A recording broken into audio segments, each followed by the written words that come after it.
Hi folks, good morning.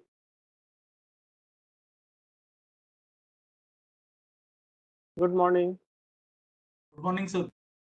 Morning. So let's start. Okay.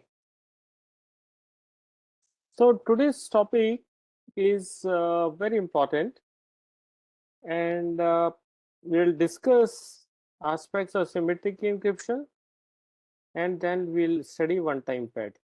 Okay. I have taken this content from this book. If you go to this website, if you type CS161, you'll go to University of Berkeley's website and course 161, and then you'll see they have written a textbook.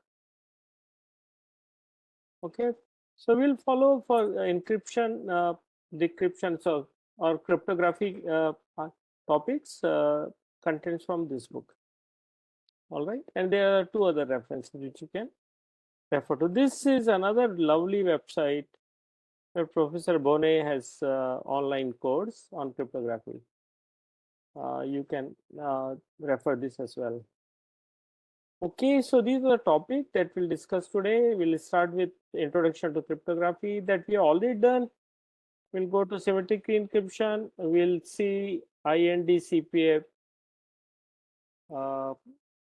What does it mean? This kind of property, XOR review, then one-time pad, and then we'll summarize. Okay, please feel free to ask question if you have any. Okay, so what we have done, right? We have looked at the threat model where we have Alice and Bob. These are the characters we are using. Alice is communicating to Bob over insecure channel. The channel is insecure. Okay, and here is Eve, and we all we have said that Eve can eavesdrop, and she can passively listen. Okay, but what if she can do more than this?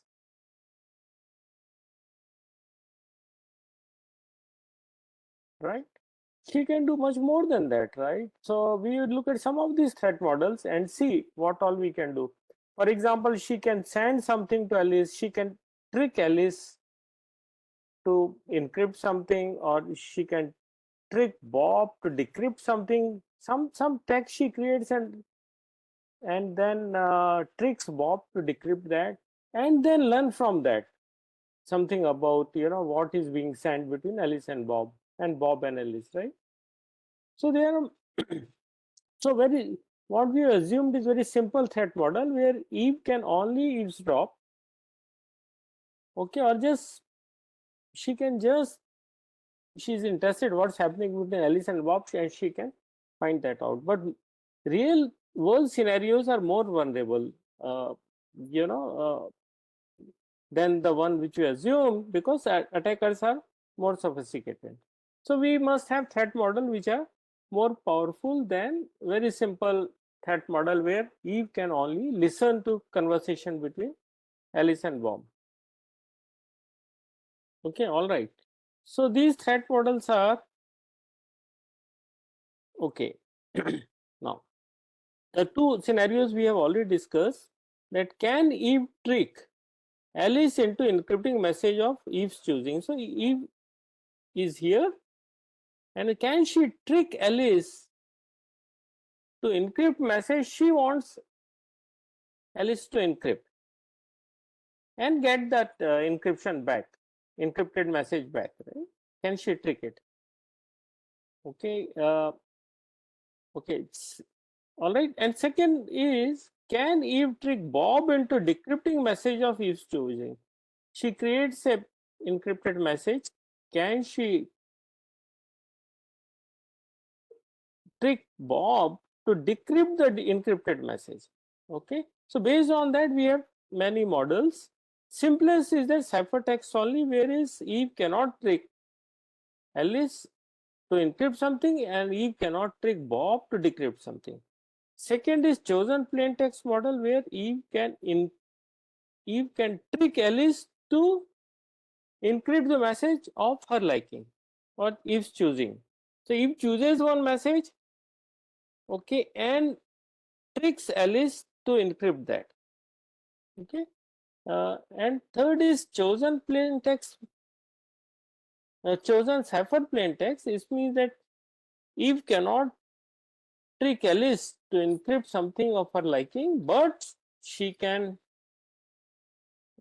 trick Bob to decrypt something of her liking. And the most powerful model is chosen plain text, cipher text, wherein she can trick, that's Eve can trick both Alice and Bob. She tricks Alice for encrypting something of her liking, and she can also trick Bob to decrypt something of her liking. So this is the most powerful, but okay, so cryptographers often use this model to create their threats model and then develop their crypto algorithms. However, in this is the first one is simplest one. Okay, so we will in this course consider only chosen plain text model. Okay, we'll come to this. Okay, so here we will use only chosen plain text attack model,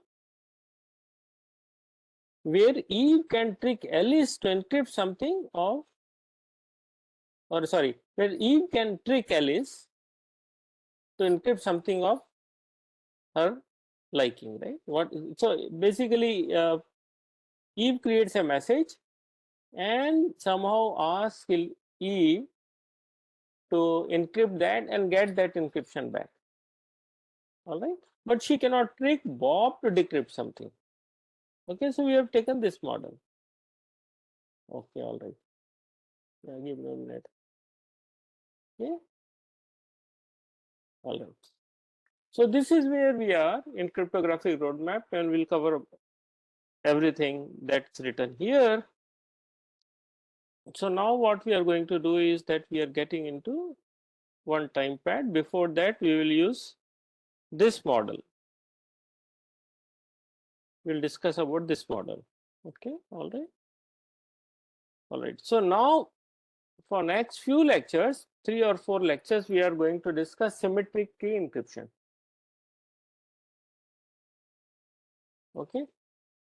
Now and under symmetric encryption, we want to achieve confidentiality first. We will discuss about confidentiality. So we will study this part. All right. And once we complete all these, then we'll get into discussion of these topics. All right. So when we say symmetric key scheme or symmetric key encryption, then it provides only confidentiality, not integrity, and or it does not provide authentication. Okay. In this model, symmetric key model, Alice and Bob can share the same secret key.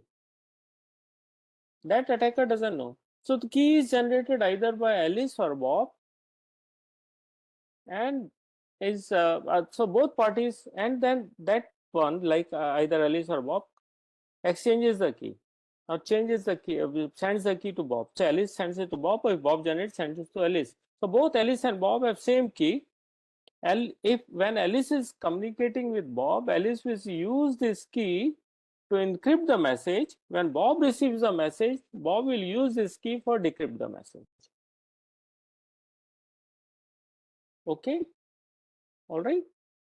Now you can ask that if Bob sends message to Alice, would he use the same key? Yes, he would use the same key. Okay, but many schemes, in many schemes, the communication in both way passes goes through in different ways or different channels, so they may also use different keys for encryption and decryption. So one direction Alice and Bob can use one key, and other direction they can use a different key, right? So in that case we can use two keys, but let's assume that Alice and Bob use the same key for communication in any direction. All right, now the question is that how do they share the key? That we'll study later. Okay, right now let's discuss only about how these schemes work, provided both of them, that's Alice and Bob, have the same key. Any question up to this point? Okay. Okay, now as we discussed yesterday, the message, we assume that message has nothing but bit string, because in computers anything gets converted to bit string. So although we may use this word plain text, etc., plain text actually means that something that anybody can read and understand, and ultimately is zeros and ones, right? Okay, so bit string is nothing but sequence of zeros and ones. Text, images, etc., all can be converted into bit string. Or so computer, anything that we use in computer, whether text, image, etc., is nothing but bit string. So when we use the word plain text, we actually mean bit string. Okay, so this is the model that we are using in symmetric key encryption. Here is Alice, other end is Bob. This is the plain text, which is nothing but bit string. A message that Alice wants to send to Bob finally gets into, is actually is there in plain text, nothing but zeros and ones, sequence of zeros and ones. Then we use encryption algorithm, which is symmetric key encryption. The algorithm corresponding to symmetric key, there are a lot of algorithms are available, which we'll study later. Okay, and uses the key for encryption. Okay, now output of this is ciphertext, and this is sent over in secure channel like internet. So there is a possibility in between somebody can see it, okay, and try to modify it. Okay, now this is received by Bob. Bob uses a decryption algorithm and uses the same key. Both keys are the same. Okay, and as a result of this decryption, the same plain text which was sent by Alice or generated by Alice is received by Bob. Okay, so it has now three phases. First thing is that we have to generate key. Okay, so there is algorithm to generate key. Now note that this key has to be absolutely random for a set of communication, right? When Alice and Bob's communication is over, they can decide to discard the key, but a key has to be generated such that, no, if key is for lifetime and lifetime is many years, then there's a possibility that key can be leaked. Okay, somebody hacks into Alice's machine, can get the key, but key's lifetime is very limited in general. Okay, but key generation has to be, this key has to be absolutely random of certain length. Okay, so we use a key generation algorithm. We will later on discuss, and later when we'll go into pseudo random number generator, then we'll look at how keys are generated. Okay, because this is expensive process. Second step is that encrypt message M with key K, right? So this is message M, which is nothing but something that Alice generates as a plain text, and then we use key K, and then output is cipher C. Okay, ciphertext C. Okay, so we shown it here with ENC bracket K, key K, and message M. So ENC, this results into cipher C. All right. Okay, this is second step. First step is generate key, second is encrypt, and third step is decrypt. Okay, so this is what you get here is C, use K, and then use decrypt using K key, ciphertext C, and what you get is message M, which is same as here, right? So this is the method. Any question? No? All right. So what do we want from this symmetric encryption? What should be the property? First property is correctness. If whatever be the message, whatever be M, after decryption you should get same message back. So decrypting the ciphertext should result in a message that was originally encrypted. So correctness has to be there. You cannot say that there is a one combination of message which, if encrypted and then decrypted, results into different. Okay, that's not correct. It has to be exactly same. Each and every bit has to be same. All right. All right. So whatever be the value of key and whatever the value of M, for any key and any M, okay, this should work. M should remain the same. Okay. Second is efficiency. If the encryption and decryption takes very long time, then it's a useless algorithm. So right now my communication, both video and audio, are being encrypted and decrypted at your end. So it has to, it's very fast. You should, if it takes say even 20 millisecond or even 10 millisecond, you will feel that there's a delay or something, right? So it has, for efficiency reason, this mechanism has to be fast. And third is confidentiality. So this ciphertext that's generated should not be, so Eve can see it, but Eve cannot get the value of M, or Eve doesn't come to know anything about M. All right, so we'll come to this definition little later. So right now our definition of confidentiality is that adversely, that is, Eve cannot read our message. When we say read, it means the original M. Okay, this M. She can read the ciphertext. You know, it may look like this. So if Eve says, I love you, and convert this message is converted into something like this one.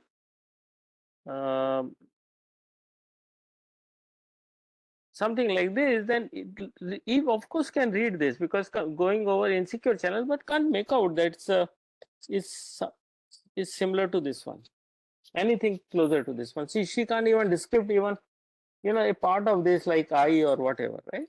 Okay. Okay, so adversary, so our definition was initially very simple, that adversary cannot read our messages, but that is very narrow definition, right? It's not very specific. What if you can read half of the Alice's message? Can, when Eve receives this one, can she make out that Alice is, you know, this part of the message, I love kind of part? Okay, or can she find out other things, right? For example, Eve can assume that Alice always says dear Bob in the beginning, and can she make out, looking at this, that its message is for Bob? Okay, all right. So this definition that we have here does not account for prior knowledge. Okay, it means that Eve doesn't know that Alice and Bob are friends, or okay, all she knows is that both are communicating, but she cannot assume that Alice will always send message to Bob with dear Bob, okay, or sincerely Alice, or buy and sell and all that, right? Or even Eve doesn't know the last bit of message is 0. Whatever this bit is saying, or message M, Alice is sending to Bob. If the last bit is always 0, then that's also not correct, right? So there has to be no prior knowledge. Now we are going to have a characteristics which is called IND-CPA. Indistinguishability under chosen plain text attack, right? Chosen plain text attack we have already discussed. So we'll look at this. In chosen plain text attack, we have seen that Eve can trick Alice to encrypt something she wants and get it back, that encrypted message back, right? Okay. So now we can say better definition of confidentiality is ciphertext should not give attacker any additional information about plain text. Okay. Okay, it should not give any information about the plain text.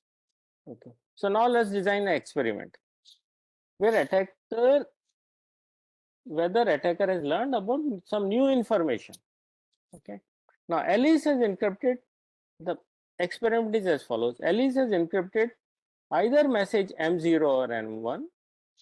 Okay, and Eve knows that M0 or M1 was sent, but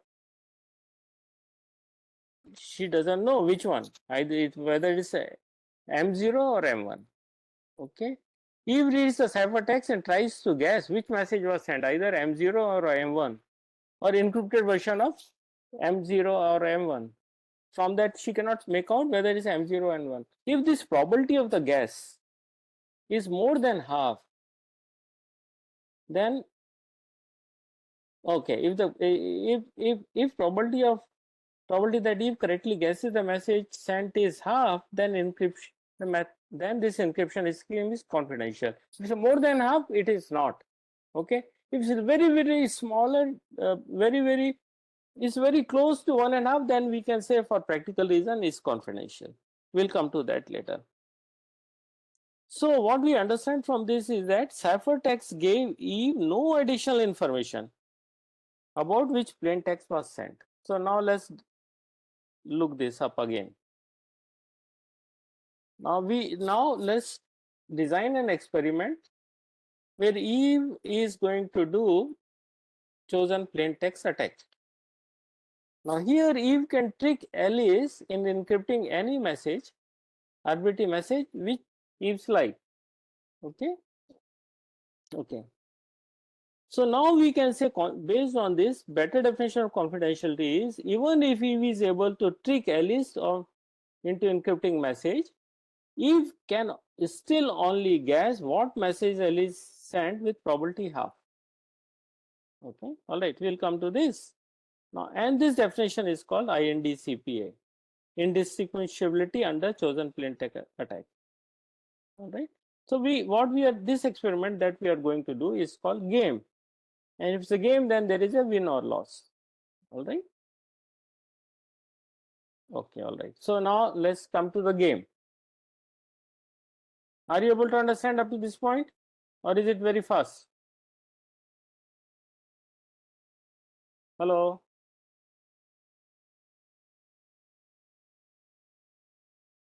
Able to understand. Okay, all right. So let's start playing game. Here is Eve. Or here we have Bob. Sorry, Alice. This is Eve, and here is Alice. Okay. Eve is adversary, and Alice is challenger. Alice can challenge Eve, right? So Eve sends message M. Okay, and Alice uses the key that she has generated to encrypt this message M, which is sent by Eve. So Eve sends message, Alice just uses the key she has generated and sends the message back. And now this can happen multiple times. Eve can change again value of M. For example, here second time she can send a version of M, some other value of M, say M dash, and gets back encrypted using key K and M dash. Okay, note that the key is the same. Whatever time Eve wants to trick Alice, Alice will accept the challenge and send the encrypted version back. Okay. So this point we have already discussed. Now Eve issues a pair of plain text M0 and M1 to Alice. Now she sends two messages, M0 and M1, and Alice picks up one of the two. She picks up either M0 and M1, which only she knows. Okay, and encrypts that message, whatever she has picked up, and sends it back to Eve. All right. Okay, but of course, Alice picks up one of them, but she will not tell Eve which one she has picked it up, right? All right. Now Alice tries to find out whether it's M0 and 1, but she thinks that let's do this experiment little more. Then she starts again sending this message M1, M, which is kind of version of, I mean, maybe different text, it's a different text string, okay, and repeats this any number of times she likes. All right, and finally, when this experiment is over, can Eve guess whether B was 0 or 1, whether M0 was encrypted by Alice here or M1 was encrypted. Okay, if she can guess this with probability more than half, then she has won the game. Otherwise, she has lost the game. Any question? Okay, so I will repeat. Eve can send any number of messages to Alice, and every time Alice receives a message, she will encrypt the message and send it back to Alice. Okay, then when this is repeated n number of times, okay, of course Alice uses key K, okay, then when this is after this experiment is repeated number of times, then Eve generates two messages, M0 and M1, and she sends both one by one to Alice. Alice picks one of them, okay, and encrypts that message and send it back to Eve. Now Eve repeats the earlier experiment because she thinks she will gather some more information. At the end, if Eve is able to guess whether M0 was received or M1 was received, then with probability more than half, then she has won the game. Okay. If Eve correctly guesses the message L is encrypted, then Eve wins, otherwise she loses.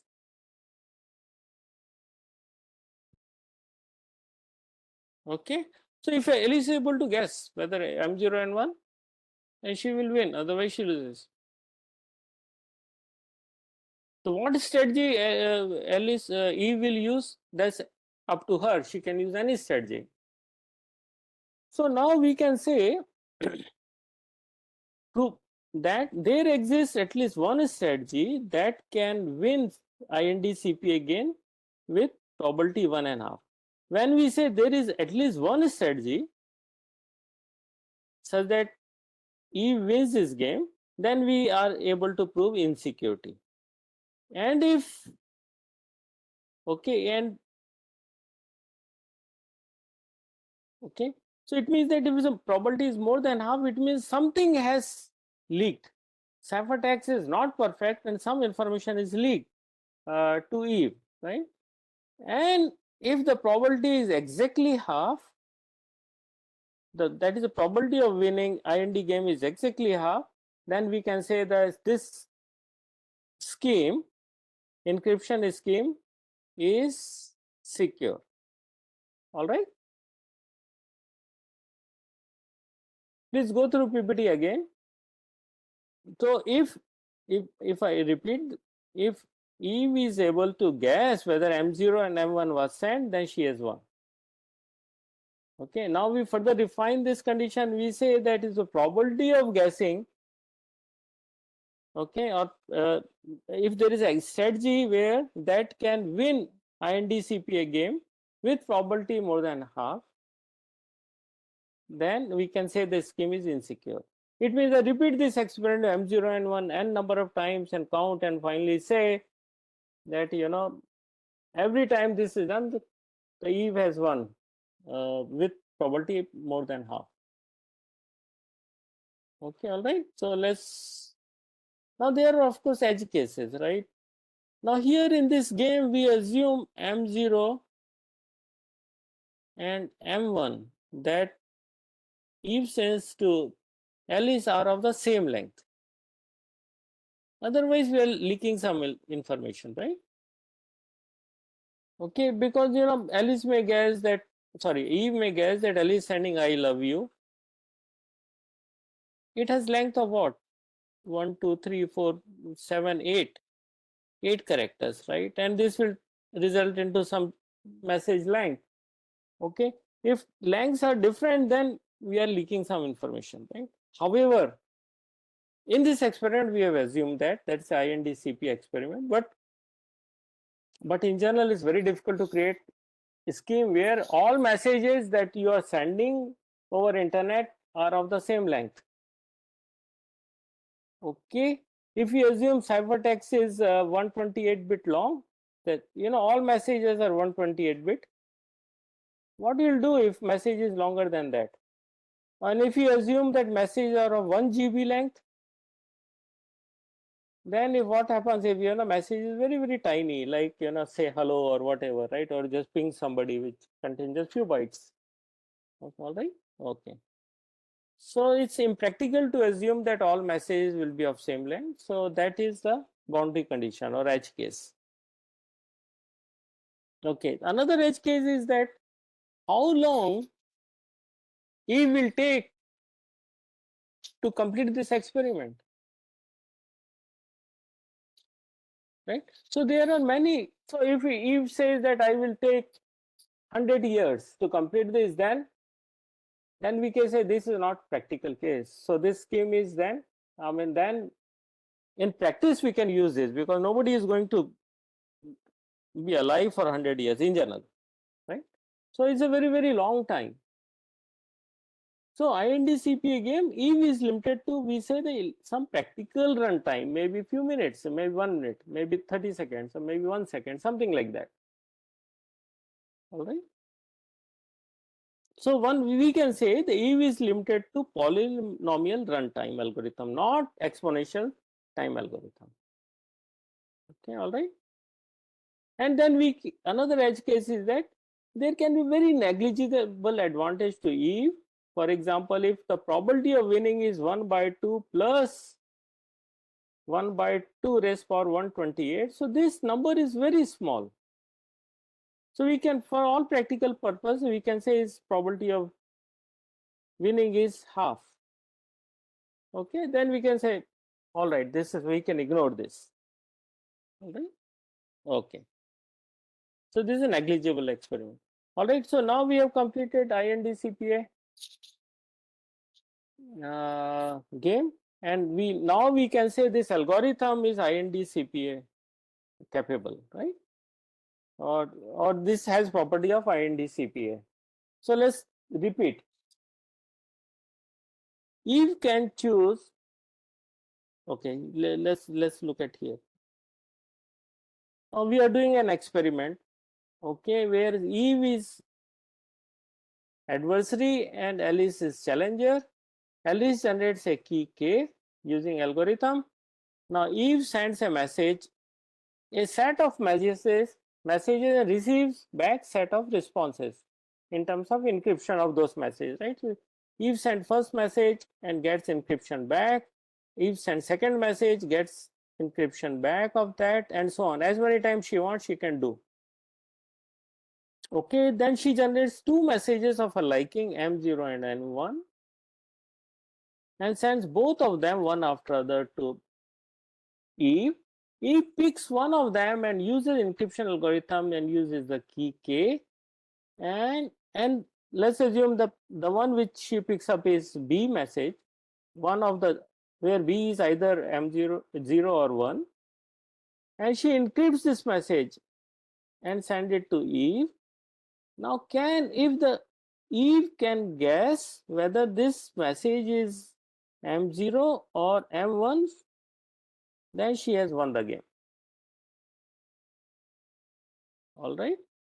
Now, of course, there may be algorithms where she can break this, but she is going to take years or hundreds of years. Then this is impractical. We say then we have polynomial time available to Eve to break it. So now we can conclude from this an encryption scheme is INDCPA secure if all polynomial time attackers like Eve can win with probability less than or equal to 1.5 plus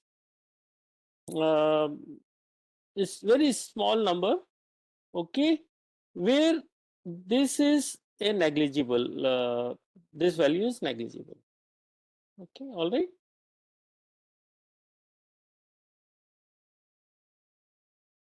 All right, so this is what we have studied, right? Okay, all right. Okay, anything left? All right, you completed all.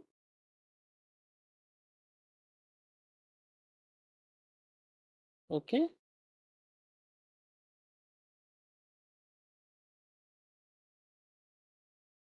All right, so this, remember this definition, because there will be a lot of questions in exam based on this, right? So repeat, any encryption scheme is IND-CPA secure if attacker that has polynomial time algorithm available, or is all polynomial time attackers like Eve can win with the probability half plus very small number. We let's assume is epsilon here, where epsilon, the value of epsilon is very small, like 1 by 2 raised power 256, something like that. Very small quantity. Okay. Now let's move on to the next topic and then we'll close. Now XOR you have already studied, right, in digital electronics core, exclusive OR. Now why we are reviewing it here? Because symmetric encryption uses XOR very extensively. Now we know XOR operation, we represent this by this symbol. Okay, when each bit is a binary operation between two operands or 2 bits, okay, not operands but 2 bits. So if it's, you know, a function of this gate exclusive OR is 1 if one of these input is 1, otherwise if both inputs are the same then output is 0, right, like this. So if in 0 exclusive OR 0 is 0, 0 exclusive OR 1 is 1, 1 exclusive OR 0 is 1, and 1 exclusive OR 1 is 0. We can see here when one of the bits is 0 then output is 1. So properties of XOR are these: X exclusive OR 0 is X, when both are same output is 0, and then X exclusive OR Y is same as Y exclusive OR X, and then we have another property where X exclusive OR Y exclusive OR Z is same as X exclusive OR X exclusive OR with exclusive OR of Y and Z. So, and so all this property you would have studied, right? So now given X exclusive Y, you can retrieve Y by exclusive ORing this value by X, which will cancel X and you will get Y. Okay.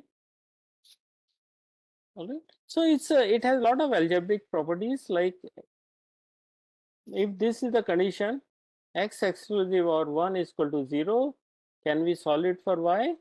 Yes, we can do that, right? Like this, that X exclusive OR 1 is equal to 1, right? So we can do this kind of mathematics and then solve this. Okay, now we know exclusive OR. So please go through the PPT and read from the book. We don't have time to get into details of this. So now we move on to first encryption scheme, which is symmetric encryption, which gives only confidentiality, that is one time pad. Okay. Any question? So what we have discussed is IND-CPA is not easy to comprehend in the immediately, right? Takes a while to understand what exactly is happening. So that's the reason I have repeated it multiple times. Do you have any question on this, or we will move on?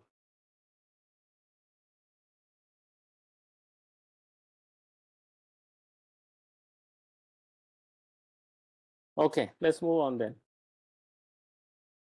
one-time pad is also called Varnam cipher. Okay, is of course symmetric encryption method. Okay, note that there is something called one time. So we'll come back to the what is that one time here. So this is very simple and most ideal encryption scheme. Okay, so it is very important concept, but it's not practical in real life use. Okay, but in history it has been used several times, but not very practical. Now in one time pad we encrypt one bit at a time. Okay, we'll come to that. Okay, and second requirement is that key size has to be same as of plain text size. If the plain text size is 1 megabit or megabyte, okay, the key has to be of same size. So suppose you are sending a file, okay, and file of course is always converted into zeros and one. Its size is 1 terabyte. Then you need key of 1 terabyte size. Okay, now the key that let's assume the size is this one, and the key that we are using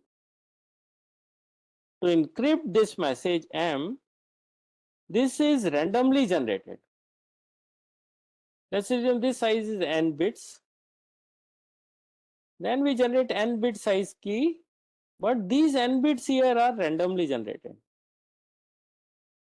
When we say randomly generated, when you know, let's assume that we have another message of size n bits, then you generate a key which is a newly generated random key. The value of the next key that is generated will be different from the previously generated key. Okay, okay, let's look at one time pad. Now this is the key Alice generates, which is of size n. She generates this key which is randomly chosen bit string. Okay, all right. Now Alice and Bob both know this key, so the Alice generates this key and able to send it to Bob securely somehow. Whether she tells this over mobile phone, or she writes it down and personally goes and hand it over to Bob, and we are not bothered about it right now. Okay. Now this is a message which is of the same length, which Alice wants to send to Bob. All right. Now all she does is that exclusive OR of this, bitwise exclusive OR between first bit, it means first bit of key k with the first bit of n exclusive OR, and get this message. Now this is the ciphertext C.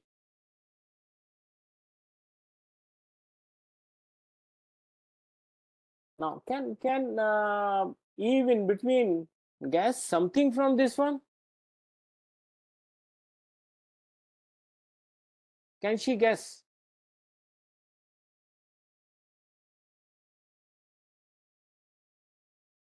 Now Eve gets this message C in between, she can read all this. Can she find out that first bit is 1 and second bit is 0 and so on and so forth? Yes or no?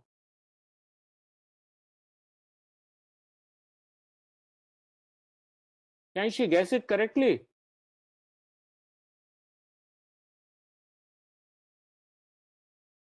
There's a 50% chance. Absolutely right. It totally depends on this key. Okay, until she knows the key, she cannot. Okay, so we'll do. Now Bob receives this key, same key from that Alice has, and he also receives this value of C. Okay, all he does is exclusive OR and gets the original message M. You can see it's the same. Now can we? So there are 3 steps in this. First is key generation, which is randomly generate an n bit key. Where is n is size of your message. All she does is that she does exclusive OR of k with M. bitwise exclusive OR. Okay. So it means that now first message Alice does this. When Alice sends the second message to Bob, she again generates a key and sends the new key, and then exclusive OR, and this new key is generated and exchanged. Okay, when it means that first message that Alice sends to Bob, she generates a key is transmitted to Bob uses that key for decryption. Now second message Alice wants to send to Bob, again she has to generate a key and use that for encryption, and then Bob uses the same key for decryption, because Alice has sent the second key also to Bob, and so on and so forth. Okay, all right, please. So that's how we get decrypted message back. All right. So this is the same thing that we have discussed earlier, right? Okay. Now can we prove that this is correct?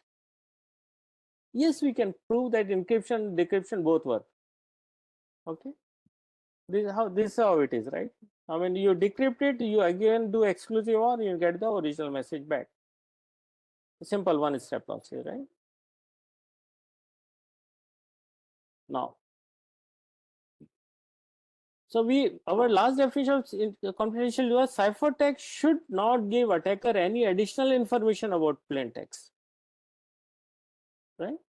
Like in our experiment, Alice has encrypted and sent either M0 and 1.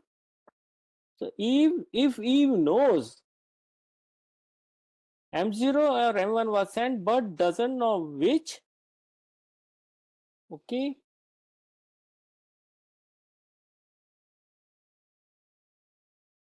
okay, just a minute. Oh, this already we have discussed. Okay, all right.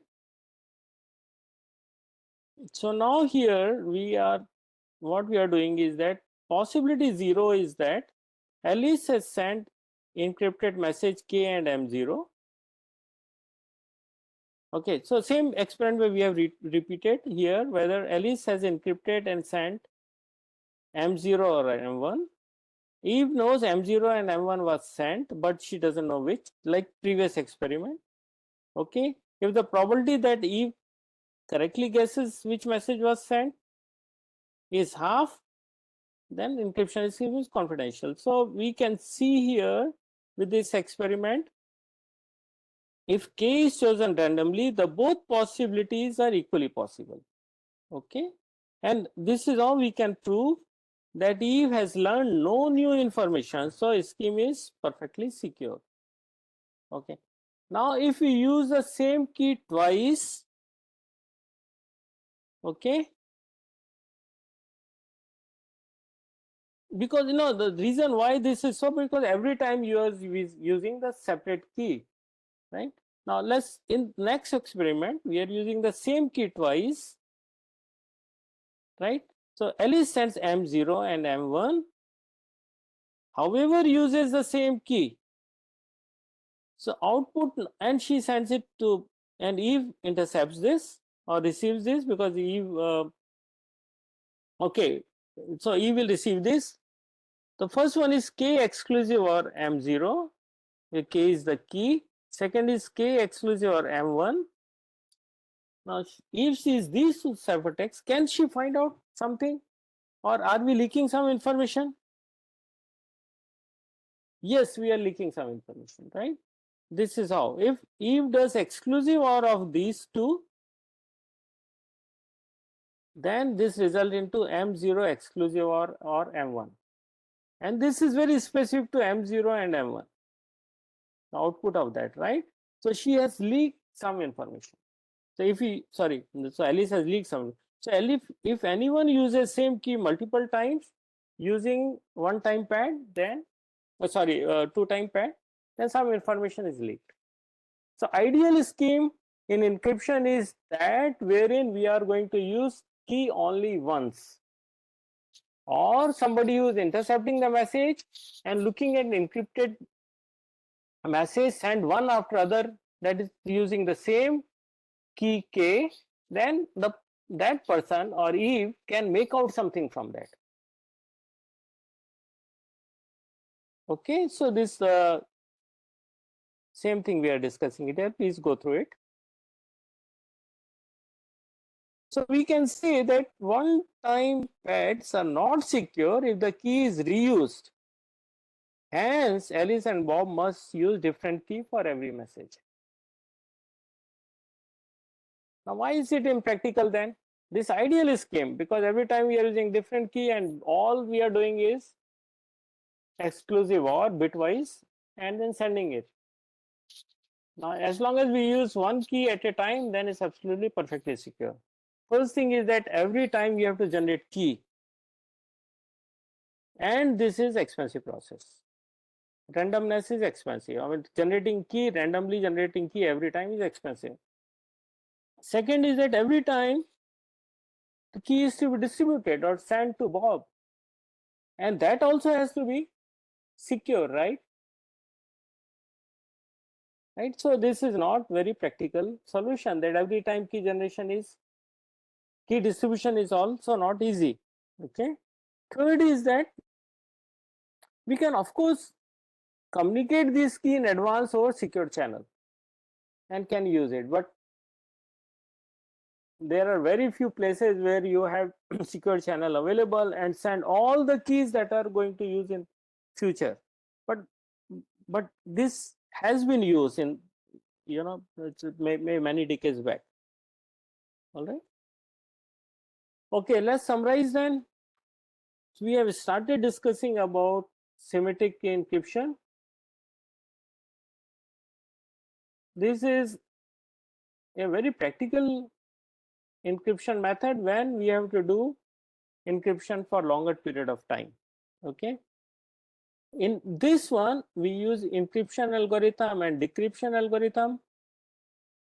And message M comes, we use encryption algorithm using key K. Note that here same key is used for decryption. Okay, and then we will look at the properties. Whatever we are encrypting, after decryption, we should get the same thing back. Second thing we studied is it has to be fast enough, otherwise impractical, right? Okay, and then we have looked at INDC. Yeah, we have looked at IND-CPA security, and then we have studied one-time pad. Okay, any question? There are some backup notes, please go through that.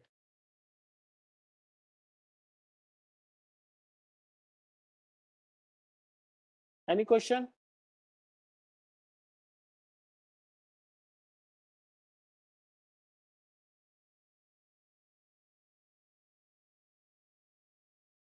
Okay, then thank you very much.